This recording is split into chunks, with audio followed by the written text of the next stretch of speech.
Yo, what's going on, guys? It's your boy Deuces, and today we are doing the top 5 games of the last decade. Now, I know I'm a little bit late. I was supposed to make this video back in December, but things happen and it's coming out now in almost February. Let's just be lucky it didn't come out next January, alright? Anyways, we're gonna get down to number 5, and that has to be GTA 5. Now, I had to include this game on this list simply because that it is still one of the most played games, and it came out all the way back in 2013. This game was the most bought game, I believe, of the last gen, or I think even currently, because even on PS4 this game was breaking records. So this game is just overall amazing, and especially with a PC release now, there's been so many mods. Like, if you guys haven't seen the GTA RP mod, please go check it out, man. It literally turns this game into real life with real makes and models of cars, and you actually have to follow traffic violations, or a real player who's a cop will come and stop you. If you guys need someone to check out for RP videos, check out Bay Area Bugs. That guy's hilarious. Besides that fact, though, the regular GTA Online in this game is quite fun. Though extra microtransaction-y, they did end up making it a lot better to make money, because I hated this game year 1 and year 2 because it was literally, if you wanted to make money, you would just run Rooftop Rumble 40 times back to back with the homies, and if I ever have to play Rooftop Rumble again in this lifetime, it'll be too soon. So we talked about the online, we talked about the mods, and we gotta talk about this trailer right here, the story. You get to play as 3 different characters, all of them awesome as hell. You get to play as Franklin, who's like kind of the hood up-and-comer, Michael, who's the old retired vet, who kind of later on in the game you figure out snitched on all his homies, and Trevor, who is the literal... Every person who's ever played GTA is Trevor. Like, if you guys don't think that, then just watch one Trevor cutscene and you'll see why. But yeah, the fact that this game came out almost 7 to 8 years ago, and it is still being played at the rate it's playing at, and people are even saying that it's gonna be played well into GTA 6's lifespan. So we'll just go ahead and we'll just have to see. Now, if you're an avid follower of my channel, you know this game was inevitably going to be on this list. My number 4 is Tekken 7, and how could it not go to this game? It absolutely saved the Tekken series as a whole, because for the last couple of games, it really was floundering. 6 was an alright game. I played it more on the PSP than I did the console, just because, you know, it's portable and I could just play it on the go. I just never really found myself playing it on the console. Then we got Tag 2 come out, and geez, was that game a dumpster fire. It was great for labbing characters, but that was about it, because that game was so broken, like beyond broken. Like, the Eddie Bruce combo just made that game absolutely Kraft cheese singles, dude. Like, it was absurd. And then 7 came out and absolutely fixed all of that. Now, I know someone's going to mention the Leroy problem. I'm not going to mention it simply because he's already getting a patch, and he's barely been around enough to taint the entirety of Tekken. Because this game has absolutely revitalized the community and the game. Before this, the community was kind of dwindling or kind of just stagnant, and Tekken now has the highest growing Evo participant rate. We've grown by thousands over just a few couple of years. The FGC, almost everybody agrees it is the most fun game to watch, probably due to the Rage Drive, Rage Art system, as well as the low health slow-mo. That really adds a whole hell of a lot of hype to every match, especially a good 2-on-2 situation.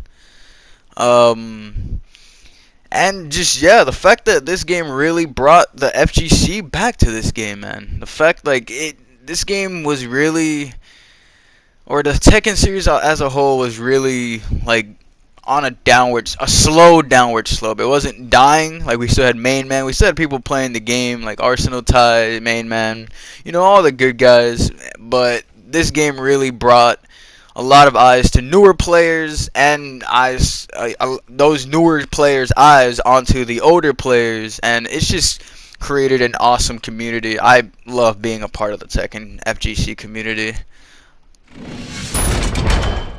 Oh man, the amount of hours I have put into this one game alone. If there was a game that could describe my entire high school, it is this game right here. Number 3 on my list, Call of Duty Black Ops 2. This game is the best Call of Duty ever created, and this is coming from a MW2 diehard. This game overtook that by leaps and bounds because this is the epitome of what Call of Duty should be.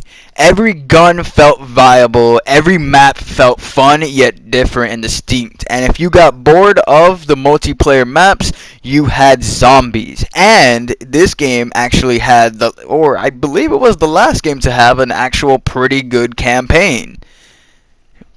Freaking, so all around this game was just a banger. You had the most amazing multiplayer, which ended up coming with DLC that was also really good. This is the only game I could really say that I actually enjoyed the season pass, because all the maps were amazing, as well as the Peacekeeper and whatever other guns they added just made the game feel more fresh and more new.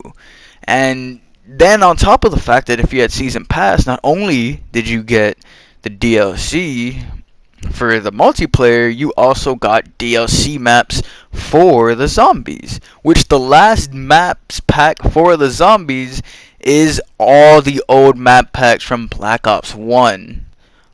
So you literally don't even need to go back and to Black Ops 1 for anything. They made it all available on 2. Oh man, this game is just amazing. It's all around the best Call of Duty of all time, and it definitely earned its spot at number 3 on my list. Number 2 on my list goes to a game I've also put, I guess all these games I put a million hours into each of them, but none other quite like this game right here. Number 2, the runner-up on my list, Borderlands 2.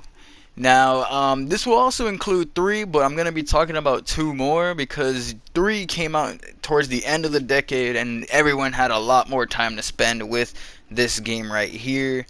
And what a game this was. It took the build that we got from Borderlands 1, which was still a really good game, but there was a lot of things missing from it, especially the godforsaken frames on that fucking game.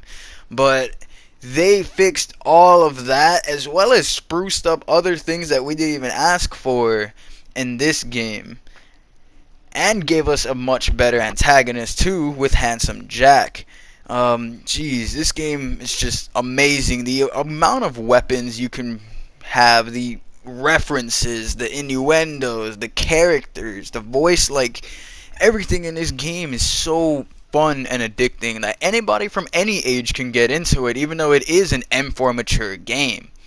Just man, like so many hours I spent gun zerking with friends or lifting someone up with a siren and healing the whole team.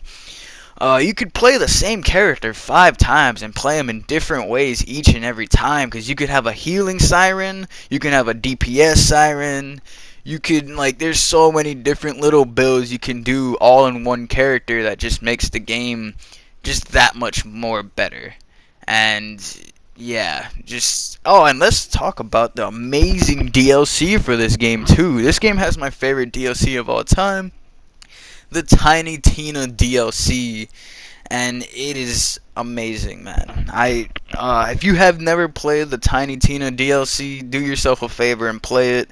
The game's only about 10-15 bucks. It was free actually like last year, but if you didn't get a chance to get it, it's only like 10-15 bucks at GameStop.